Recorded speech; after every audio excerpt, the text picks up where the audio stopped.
that, and they get you to say it. Or they trick you. They open up a basketball court and they try to play basketball with you. Hey, how's it going? And, you know, I'm talking about like Police Activities League, these type of programs where the police are actually not just playing basketball, they're gathering intelligence, right?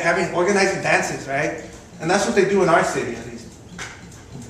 Oh, I'm sorry. GFI, those are those field cards where it never goes into a court record or anything until later. It's just a little Rolodex kind of thing that they have, and they write it. Now with all the technology, they type it, so they're identifying you.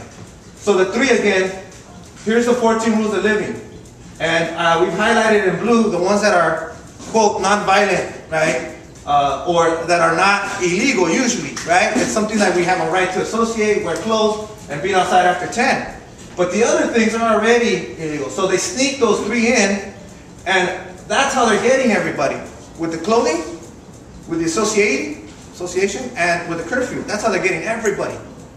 From time to time, they will do a seizure of somebody that was, you know, operating some type of like drug business, right? Trying to make money. But that's few and far between. That's just the process. The police document gang members. They give it to the district or city attorney. They grant the temporary restraining order for the preliminary injunction. Defendants respond or do not respond. After 45 days, they put it into full effect, or they challenged it. For example, in Oxnard, we challenged it. We took it to court. We were able to change some of the language for the curfew because it was way too broad. We didn't defeat it by stopping it, just because our county, like most counties, are super conservative. Ventura County District Attorney is a hardcore right-winger. Okay? And then it just goes into effect permanently. And it's going to be there. It's going to be there until we challenge it and push it and show that it's not working. One, to reduce any type of violence in our communities. It's not providing any type of alternatives, right?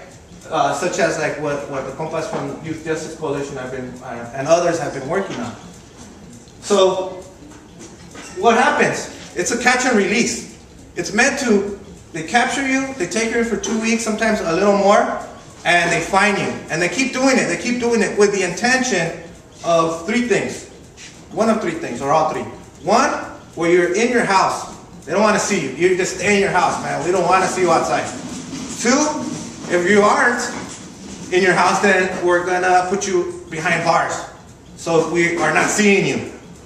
Or the 3rd one is, you move out of the whole town. You move to Arizona, but then there's a problem. Now Arizona's passing these laws, so then where are you going to move next? So it's just gentrification, right? It's the severing of our community roots, culture, history. Okay, this is a map of the gang injunction in Oxnard. And so, for example, this is the high school, because when the police came out, they said, we're going to go after the hardened criminals. But they said they were going to go for 18 and over adults. But that wasn't true. They started going immediately after youth as well, juveniles. So that's a high school, Walmart shopping center, the hospital. This is the neighborhood they were going after. City Hall, all the other, the community college, because the campus police there, community college, they're also taking pictures. Hey, these homies are coming and getting educated. What's going on here, right? That's a triple threat, right? A Mexican, a homie, and educated, right? So they're like, we got to do something about these people. So that's making it difficult to even do that. All the other high schools are also within this territory.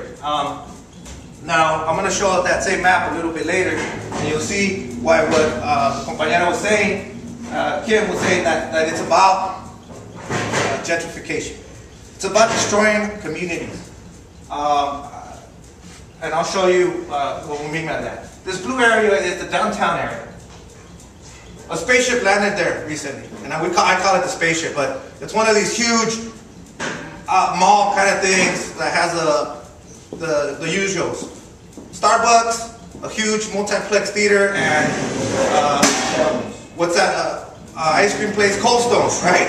So that thing landed in downtown, and the whole point of the injunction is so people that are labeled gang members don't go to these places.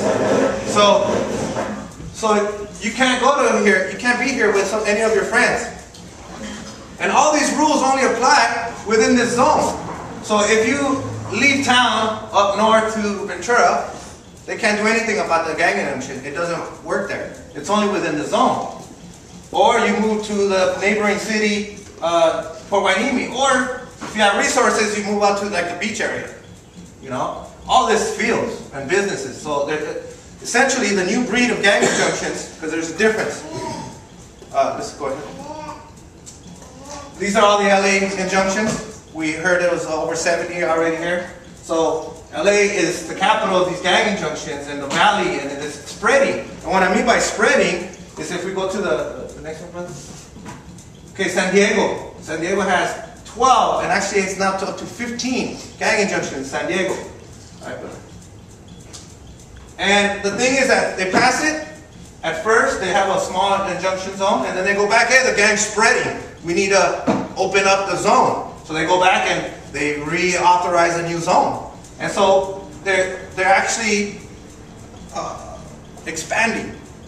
Now the difference I'm going to show you between, because supposedly in the case, Acuña Gallo case, where gang injunctions were challenged all the way to the state Supreme Court, the court decided that these were constitutionally sound, right?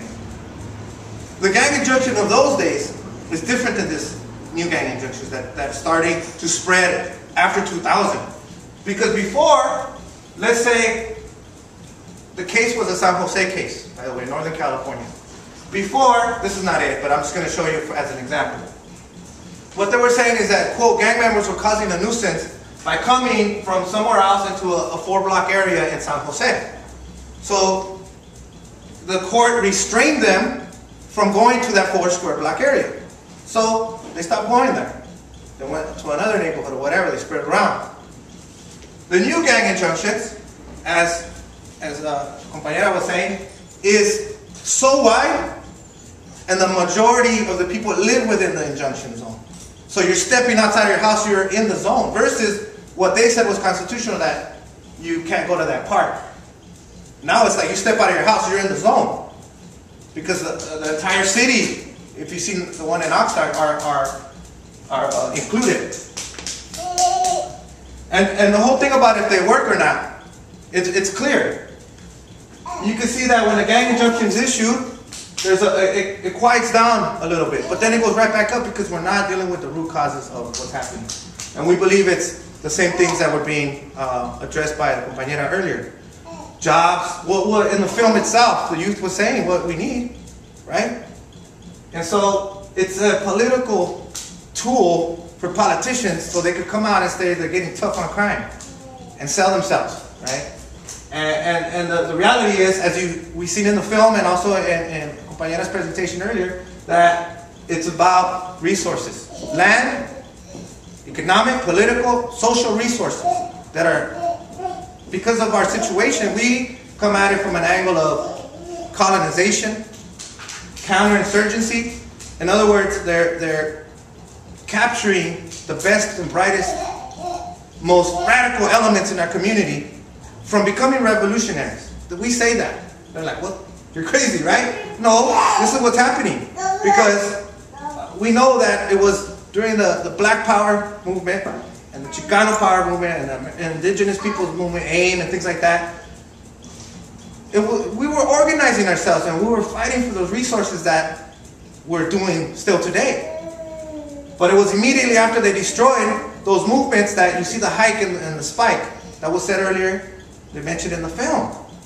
And so it really isn't about stopping violence in the community. It's really about containing us or dispersing us so we don't organize ourselves. That's what this gang injunction is about. Because if the homeboys start talking with each other, going to college, talking about how our land was stolen, what we need to do to get our resources back, and actually get ourselves into an organization and fight for those things. So what do? Well, we do what the tool at our disposal to fight these things is organization. We believe so strongly in that. We cannot fight this on our own. That's why it's good to have these type of presentations, because we get to collaborate. Youth Justice Coalition came to a statewide conference that we all kind of put together in Oxnard during this time. And we all started networking with the Sacramento folks and the San Diego folks, because the police and the district attorneys are having their conferences about how they're going to share their resources and screw us over and exploit